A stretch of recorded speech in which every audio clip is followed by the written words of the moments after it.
નમસ્કાર, સીએનબીસી બજારના મની મેનેજરમાં આપનું સ્વાગત છે અને મની મેનેજરના એપિસોડમાં હું પ્રીતિ દલાલ આપનું સ્વાગત કરી રહી છું. અને 2026ના નવા વર્ષનો આરંભ જ્યારે થઈ ગયો છે ત્યારે મની મેનેજરના આ એપિસોડમાં આપણે ખાસ જાણવાના છે કે વર્ષ 2025માં કઈ કેટેગરીમાં કયા ફંડ ટોપ પરફોર્મર રહ્યા અને કયા બોટમમાં. અને આ સાથે જ હવે આગળ 2026માં તમારે રોકાણની કઈ રીતના રણનીતિ રાખવાની રહેશે આ અંગેની ચર્ચા કરીશું. અને આ ચર્ચા કરવા માટે આપણી સાથે જોડાયા છે રૂપી વિથ ઋષભના ઋષભ દેસાઈ. ઋષભ, ઘણું સ્વાગત છે અને નવું વર્ષ શરૂ થઈ ગયું છે, તો એક થોડું સમરાઇઝ કરવું જરૂરી થઈ જતું હોય છે કે 2025માં કઈ રીતના મ્યુચ્યુઅલ ફંડના પરફોર્મન્સ રહ્યા, કયા ફંડ ટોપર્સ રહ્યા, 2026માં શું એ આગળ વધશે કે નહીં, ત્યાં આપણે નજર રાખવું જોઈએ કે નહીં, કે કઈ નવી કેટેગરીમાં આપણે ધ્યાન રાખવાનું છે. સો ટુ બિગિન વિથ ઋષભ, ટોપ અને બોટમ મ્યુચ્યુઅલ ફંડના 2025ના જો આપણે આઉટકમ પર નજર રાખવી હોય તો કઈ કેટેગરીઝે પરફોર્મ કર્યું છે અને કઈ કેટેગરીઝે નથી પરફોર્મ કર્યું? પ્રીતિ, પહેલા તો ખૂબ ખૂબ આભાર મને શો પર બોલાવવા માટે. આઈ અન્ડરસ્ટેન્ડ આ પહેલો મની મેનેજરનો શો છે ઇન 2026. તો તમને, તમારા વ્યુઅર્સને, તમારી આખી ટીમને બહુ બહુ નવા વર્ષની ખૂબ ખૂબ શુભેચ્છા આપું છું. I hope this year is much more nicer and healthier for everyone. જી. તમે બહુ કરેક્ટલી પુટ કર્યું કે એક બર્ડ્સ આઈ વ્યૂ રાખવું ઇઝ વેરી ઇમ્પોર્ટન્ટ, કે 2025 કેવું ગયું અને એના બેસિસ પર 2026 કેવું રહેશે આપણે આગળ ડિસ્કસ કરશું. 2025ના ટોપ ને બોટમ મ્યુચ્યુઅલ ફંડ પરફોર્મર્સ, મેં એમાં 14 મ્યુચ્યુઅલ ફંડની કેટેગરી મેં કાઢી છે. સ્ટાર્ટિંગ વિથ લાર્જ કેપ થઈ જાય છે, mid cap, small cap, flexi cap આવી જાય છે, multi cap, large and mid cap, focus category આવી જાય છે, વેલ્યુ કેટેગરી આવી જાય છે, ELSS, sectoral, thematic, fund of fund domestic, fund of fund overseas અને ડાયનેમિક એસેટ એલોકેશન કેટેગરી. હવે આ 14 કેટેગરીમાંથી સ્ટાર્ટિંગ વિથ લાર્જ કેપ્સ, અને આ ટોપ ને બોટમ પરફોર્મર્સ ડિસ્ક્લોઝ કરતા પહેલા એક નાનકડો ડિસ્ક્લેમર આપી દઉં છું કે this is all of this is from an information point of view. આમાંથી રેકમેન્ડેશન નથી. પોતાનું ડ્યુ ડિલિજન્સ કરજો before investing in any mutual funds. પણ આજે પણ ડિસ્ક્લોઝ કરી રહ્યું છું is purely from an information point of view. તો આપણે હવે શરૂઆત કરીએ, લાર્જ કેપ કેટેગરીથી શરૂઆત કરીએ પ્રીતિ. લાર્જ કેપ કેટેગરીમાં આઈસીઆઈસીઆઈ પ્રુડેન્શિયલનું જે લાર્જ કેપ ફંડ છે, which has been the top performer at 11.3% absolute returns. એ જ કેટેગરીમાં બોટમ પરફોર્મર છે ક્વોન્ટનું large cap fund at 3.7% absolute returns. Next category આવે છે મિડ કેપની કેટેગરી. એમાંનું ટોપ પરફોર્મર છે ICICI Prudential mid cap fund at 11.1% absolute returns. અને એમાં જ બોટમ પરફોર્મર છે મોતીલાલ ઓસ્વાલનું mid cap fund at -12.1% returns. ત્રીજી કેટેગરી આવે છે સ્મોલ કેપની. સ્મોલ કેપમાં Quant small cap fund is the top performer at 3.9% absolute returns. અને એલઆઈસીનું જે સ્મોલ કેપ ફંડ છે એ બોટમ પરફોર્મર છે એટ -13.4% રિટર્ન્સ. બીજી કેટેગરી છે ફ્લેક્સી કેપ કેટેગરી. એમાં HDFC is the top performer at 11.4% absolute returns. અને એ જ ફ્લેક્સી કેપ કેટેગરીમાં એનું બોટમ પરફોર્મર છે સેમ્કોનું flexi cap fund at -18.6% absolute returns. પછી મલ્ટી કેપ કેટેગરી આવે છે. એમાં મિરાય એસેટનું જે મલ્ટી કેપ ફંડ છે has been the top performing fund at 8.3% absolute returns. અને મલ્ટી કેપમાં જ બોટમ પરફોર્મર છે સેમ્કોનું multi cap fund at -8.5% returns. Next આવે છે large and mid cap fund. એમાં આઈસીઆઈસીઆઈનું લાર્જ ને mid cap fund has been the top performer at 14.4% absolute returns. એમાં જ બોટમ પરફોર્મર છે મોતીલાલ ઓસ્વાલનું large and mid cap fund at -4.2% returns. સાતમી કેટેગરી આવે છે વિચ ઇઝ ફોકસ કેટેગરી. એમાં top performer has been SBI focus fund at 15.7% returns. અને focus કેટેગરીમાં બોટમ પરફોર્મર છે ઇન્વેસ્કોનું ફોકસ ફંડ એટ -6.9% રિટર્ન્સ. આઠમી કેટેગરી આપણે ટચ કરીએ છીએ, એમાં આવે છે વેલ્યુ અને કોન્ટ્રાની કેટેગરી. એમાં ICICI Prudential value fund has been the top performer at 13.8% returns. અને એલઆઈસીનું value fund has been the bottom performer at -6.9% absolute returns. ELSS કેટેગરીમાં આપણે જોવા જઈએ તો 361નું જે tax saver Nifty 50 index fund છે which is an ELSS fund, પણ it is a passive ELSS fund. એમાં 11.3% રિટર્ન્સ જનરેટ કર્યા છે એબ્સોલ્યુટ. અને bottom performer Samco ELSS tax saver fund at -12.6% returns.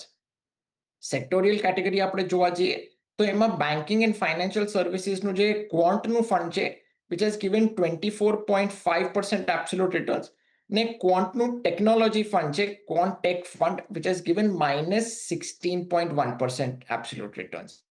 હવે આપણે થીમેટિકમાં આપણે જોવા જઈએ તો Nippon India Taiwan equity fund has given 50.7% absolute returns. અને એનું બોટમ પરફોર્મર છે Shriram multi sector rotation fund at -19.4% returns. હવે આપણે ફંડ ઓફ ફંડમાં આપણે જોવા જઈએ તો પહેલા આપણે ડોમેસ્ટિક ફંડ ઓફ ફંડ્સ લઈ લઈએ. ડોમેસ્ટિક ફંડ ઓફ ફંડ્સમાં SBI silver ETF fund of fund which is generating a staggering 157% absolute returns. અને એમાં બોટમ પરફોર્મર છે મીરા એસેટનું small cap momentum quality 100 fund of fund છે which has generated -12.8% returns.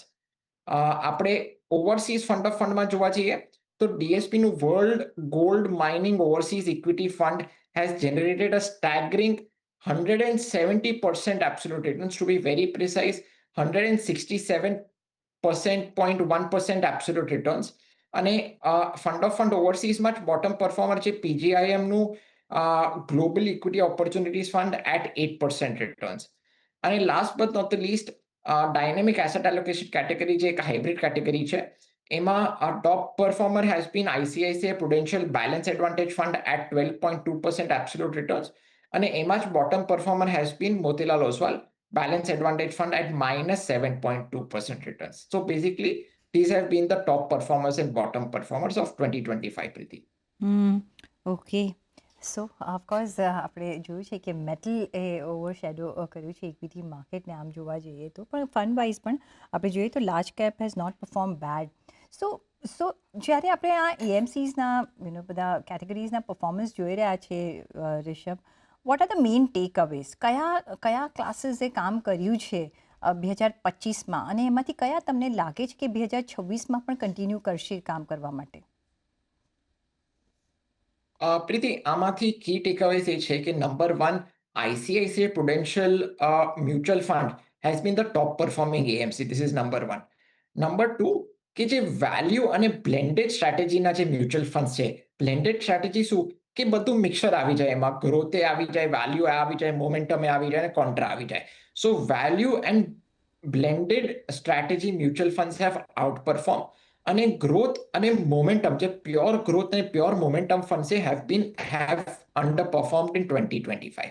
Number 3, કે તમે correctly કીધું કે large caps have not done bad at all. Absolutely yes. Large caps have actually outperformed in 2025. અને એના કમ્પેરિઝનમાં આપણે મિડ કેપ્સ અને small caps જોઈશું તો મિડ કેપ્સ અને small caps have underperformed in 2025. Number 4, as you also correctly said, કે metals have been shining throughout 2025. So gold and silver has done phenomenally well. અને overall આપણે not only in India પણ આપણે જે global ઇક્વિટીનો scenario જોશું which includes India, overall unfortunately global equity and Indian equities compared to metals which is gold and silver has not done well. But somehow 2025 has been a phenomenal year for gold and silver. આપણે આમ જોવા જઈએ તો gold અને સિલ્વરમાં જે 160-170% જે returns આવી ગયા છે, ઇટ્સ એકચ્યુઅલી તમે આપણે ઇક્વિટીમાં જે 12-15% જે કમ્પાઉન્ડિંગ રિટર્ન્સ કરીએ છીએ એ આમ જોવા જઈએ તો 8-10 વર્ષનું રિટર્ન્સ આ એક જ વર્ષમાં ગોલ્ડ ને સિલ્વરે આપી દીધું છે. So that is phenomenal. Last but not the least, global markets have outperformed. US markets, Taiwan market, China market has actually outperformed. And Indian markets have unfortunately underperformed in 2025, Preeti. તો global markets have performed, Indian markets of course નથી perform કરી શક્યા 2025માં, પણ metal અને એ એકદમ out performer રહ્યો છે all through out. જે ઇક્વિટી કામ કરતું હોય છે આ વખતે મેટલે સંભાળી દીધું છે. સો હવે ગોઈંગ ફોરવર્ડ 2026 માટે શું આઉટલુક રાખીને આપણે ચાલવું જોઈએ? Will the Indian markets perform કે ધ ઇક્વિટી માર્કેટ? ગોલ્ડ અને સિલ્વરનો મે બી પ્રેશિયસ મેટલનું શું અત્યારે આમાં 2026માં કેટલું કોન્ટ્રીબ્યુશન રહેશે, જે રીતનું આપણે પરફોર્મન્સ જોયું છે સેમ આપણે જોઈ શકીશું કે ફિઝલ આઉટ થતાં તમે જોઈ રહ્યા છો? So one by one, first of all તમે આઉટલુક 2026નું શું રાખીને આપણે આગળ વધવું જોઈએ? પ્રીતિ, પહેલા તો આપણે 2026નું આઉટલુક આપણે પહેલા ઇક્વિટીને ટચ કરી લઈએ as an asset class.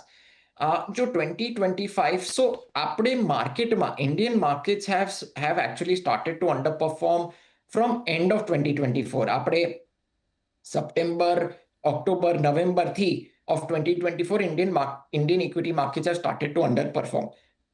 2025માં, early 2025માં આપણે એક શાર્પ પ્રાઇસ કરેક્શને જોયું ઇક્વિટી માર્કેટ્સમાં, અને એઝ ઓફ નાઉ, સો 12 થી 15 મહિનામાં એઝ વી સ્પીક આપણે એક ટાઈમ કરેક્શનમાં ચાલી રહ્યા છે. ઓફકોર્સ નિફ્ટીએ એક સારું માર્જિનલ હાઈ ટચ કર્યું છે, પણ આપણે ઓવરઓલ બ્રોડર માર્કેટ્સ જે જોશું, then there are so many stocks in the Indian equity markets which are still underperforming, અને આપણે કરન્ટલી એક ટાઈમ કરેક્શનમાં ચાલી રહ્યા છે. So it's high time કે Indian equity markets should do well, કારણ કે 2025માં global markets have done phenomenally well. અને એક સરસ ડેટા આપું છું કે ઇન્ડિયાનું જે જીડીપી, જે third quarter of calendar year 2025નું જે જીડીપી ગ્રોથ રેટ આવ્યું છે, which is phenomenal at 8.2% year on year. અને આપણે સેકન્ડ ક્વાર્ટર ઓફ FY26 જે નિફ્ટી 500 કંપનીઝ છે એના આપણે અર્નિંગ્સ જોશું. સો એમાં મેં છે ને 4 ભાગમાં એકચ્યુઅલી મેં પાડી દીધું છે. Nifty 100, Nifty 500, Nifty mid cap 150 companies અને Nifty small cap 250 companies. So આનું આપણે જે year on year earnings growth જોશું has been 10%, 15%, 27% and 37%. So mid and small કેપના જે કંપનીઝ છે 150 ને 250, મિડ કેપ 150 અને સ્મોલ કેપ 250, એના aggregate earning growth has been 27% અને 37%. સો સ્ટ્રોંગ જીડીપી ગ્રોથ રેટ આવ્યું છે ઇન્ડિયન ઇકોનોમીની, અને કોર્પોરેટ અર્નિંગ્સ પણ બહુ સારા આવ્યા છે. સો આઈ ટ્રુલી ફીલ કે જીડીપી ગ્રોથ રેટ અગર મેન્ટેન રહેશે, કોર્પોરેટ અર્નિંગ્સ આવી જ રીતના મેન્ટેન રહેશે, તો આઈ રિયલી ફીલ કે 2026 will be a year for equity. Equity will do phenomenally well in 2026.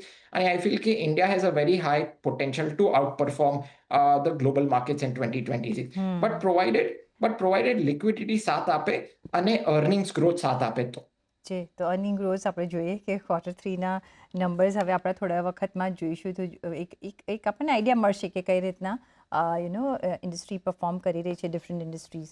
અને liquidity point of view, Rishabh, આમ જોવા જોઈએ તો અત્યારના સારી છે ને. આરબીઆઈ અગેન ઓપન માર્કેટ કરી રહ્યું છે, એટલે અહીંયા અને આરબીઆઈનું સતત ધ્યાન રહ્યું છે, એટલે લિક્વિડિટી પરસે તો આપણને લાગે છે કે કોઈ પ્રોબ્લેમ નહીં થાય, અને દેટ મીન્સ કે Indian markets will outperform this time. May be જોવાનું રહ્યું કે ગ્લોબલ માર્કેટને આઉટ પરફોર્મ કરે છે કે નહીં. પણ જો ડોમેસ્ટિકલી જોઈએ તો આપણે જો હવે એક મેટલ પર આઉટલુક શું રાખીશું 2026માં? કેટલું ઇક્વલ વેટ રાખીશું ઇક્વિટી સાથે, ઓછું વધતું કરીશું? બિકોઝ લાસ્ટ યરમાં 2025માં તો મેટલ ક્લાસે પરફોર્મ કર્યું, તો આપણા રિટર્ન્સ થોડા સચવાઈ રહ્યા છે. પ્રીતિ, આમાં બે રીતના જોવાય છે. સી, મેટલ્સ હિસ્ટોરિકલી આપણે જોયું છે કે years at a stretch, which is 7 years, 10 years, 15 years at a stretch, has actually underperformed also. Okay.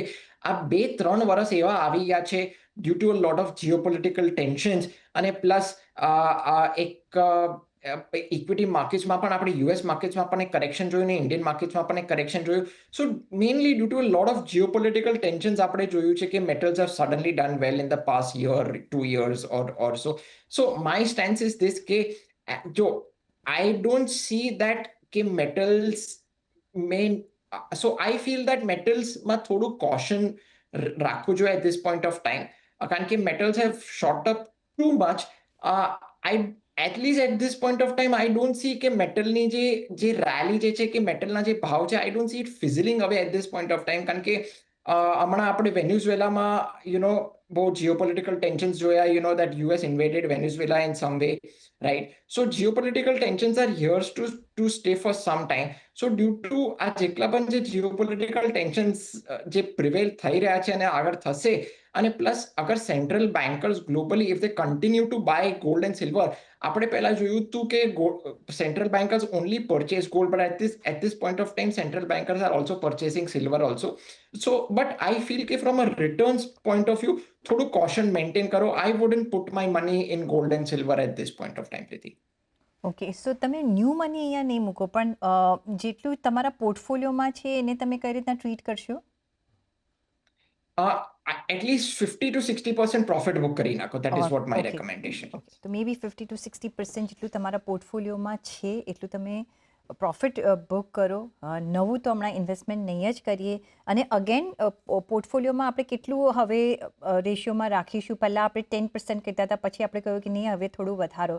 તો હવે ટોટલ પોર્ટફોલિયોમાં કેટલું પોર્શન હોવું જોઈએ પ્રેશિયસ મેટલ? અગર આપણે 10% ના હિસાબથી આપણે જોઈએ તો I wouldn't go more then 5%. 4 Okay. to 5% is great from an asset allocation point of okay, view. Rishabh, આગળ જતા મે બી લાર્જ કેપની તમે સ્ટોરી કઈ રીતના જોઈ રહ્યા છો? જો એમાં કેટેગરીઝ આપણે ચૂઝ કરવી હોય તો ક્યાં કરીશું? અને બ્રોડર માર્કેટ પર સે મિડ અને સ્મોલ કેપ કેટલું અહીંયા આપણે આપણા પોર્ટફોલિયોમાં અહીંયા એલોકેશન રાખી શકીએ છીએ, અને કયા ફંડ્સ તમને અહીંયા ગમશે? પ્રીતિ, હું ઓલવેઝ મારા ક્લાયન્ટ્સને હું એવી રીતના રેકમેન્ડ કરું છું, અને મારી આ પર્સનલ સ્ટ્રેટેજી પણ રહી છે કે ઓલવેઝ પ્લે કોન્ટ્રા. કે જે સેગમેન્ટ સારું નથી કરી રહ્યું, તમે એમાં ઇન્વેસ્ટમેન્ટ કરશો તો ડાઉન ધ લાઇન જ્યારે એ સેગમેન્ટ સારું કરશે તો it will give you much better returns. So I feel overall જો લાર્જ કેપ્સના વેલ્યુએશન્સ રિઝનેબલ છે, answer is a yes.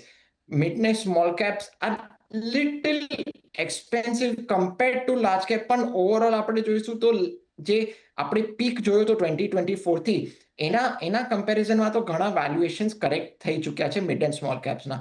So I am actually comfortable because આપણે કરન્ટલી ટાઈમ કરેક્શનમાં ચાલી રહ્યું છે, અને Indian equity markets have not yet entered a bull market. So I am very comfortable investing my money little bit in large caps also, little bit in mid caps also, and little bit in small cap also.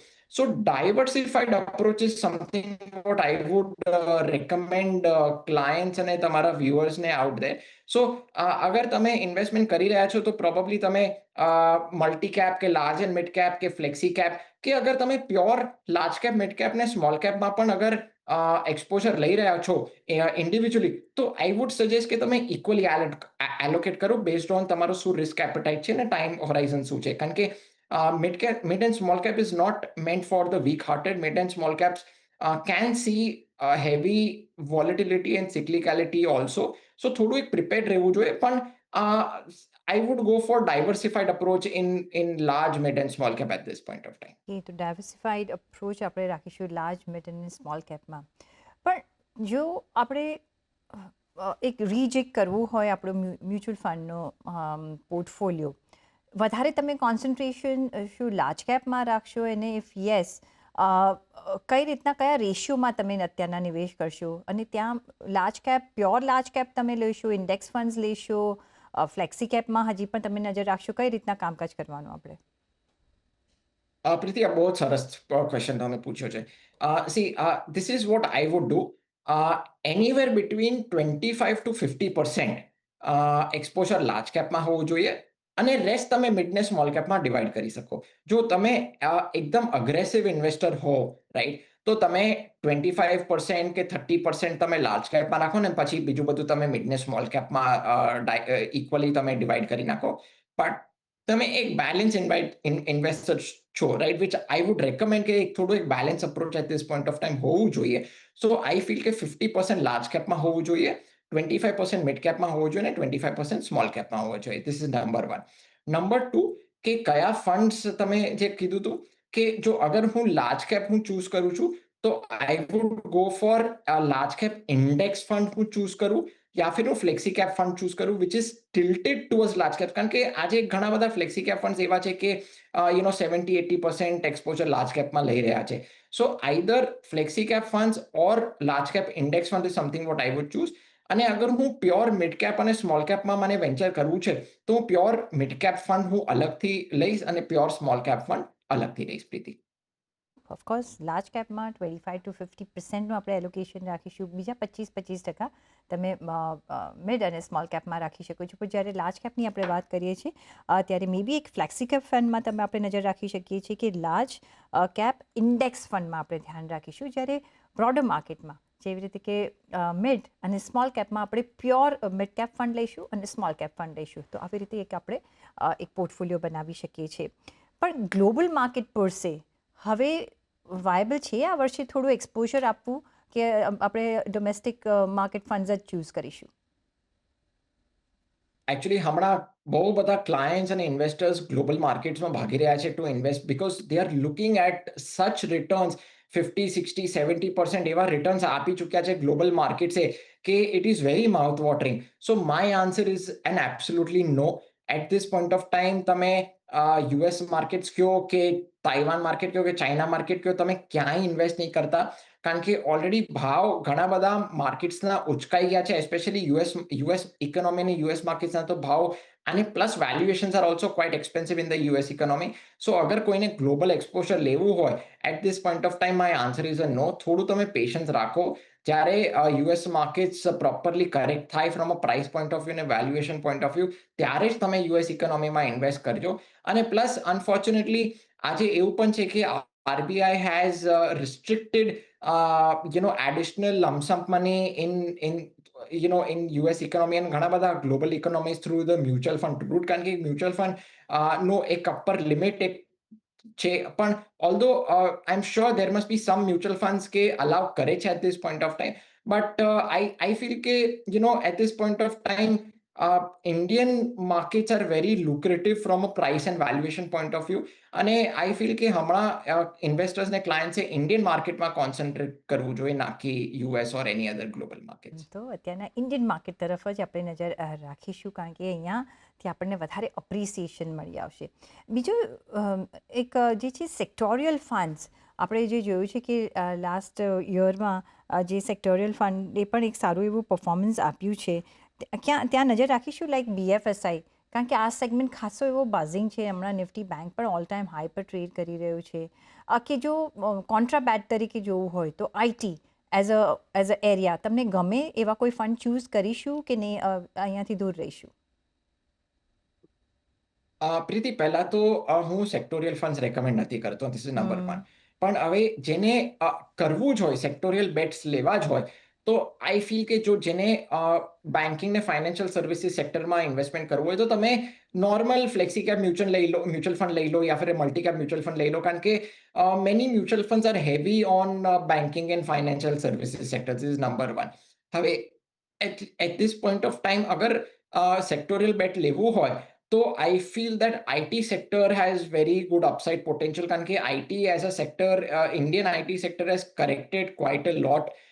મારા હિસાબથી valuations પણ reasonable મને લાગી રહ્યા છે IT સેક્ટરના.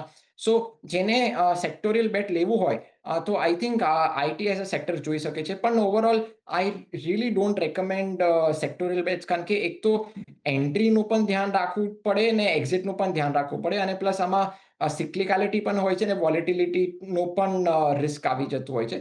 So I feel કે તમે એક ડાયવર્સિફાઈડ અપ્રોચ રાખો. તમે અગર જો અલ્ટિમેટલી ઇન્વેસ્ટર્સને શું જોઈએ છે, રિટર્ન્સ જોઈએ છે, કરેક્ટ?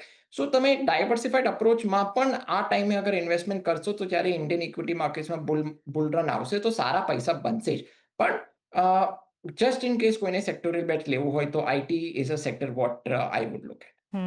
તો ઓફકોર્સ આઈટી જો સેક્ટોરિયલ બેટ લેવી હોય, તમારે રોકાણ કરવું હોય તો મે બી આઈટી તરફ આપણે નજર રાખીશું ને અહીંયા કામકાજ આપણે કરી શકીએ છીએ. Otherwise stick to large cap index funds or flexi cap funds. મિડમાં તમે 25% રાખો, મિડ અને સ્મોલમાં તમે અહીંયા નિવેશ કરી શકો છો અને તમારો એક પોર્ટફોલિયો બનાવી શકો છો. પણ 2026 ડેફિનેટલી ડોમેસ્ટિક એટલે ઇન્ડિયન માર્કેટ્સ માટે એક વર્થવાઇલ છે નિવેશ કરવા માટે. ગ્લોબલ માર્કેટ તરફ અત્યારના આપણે નહીં જોઈએ.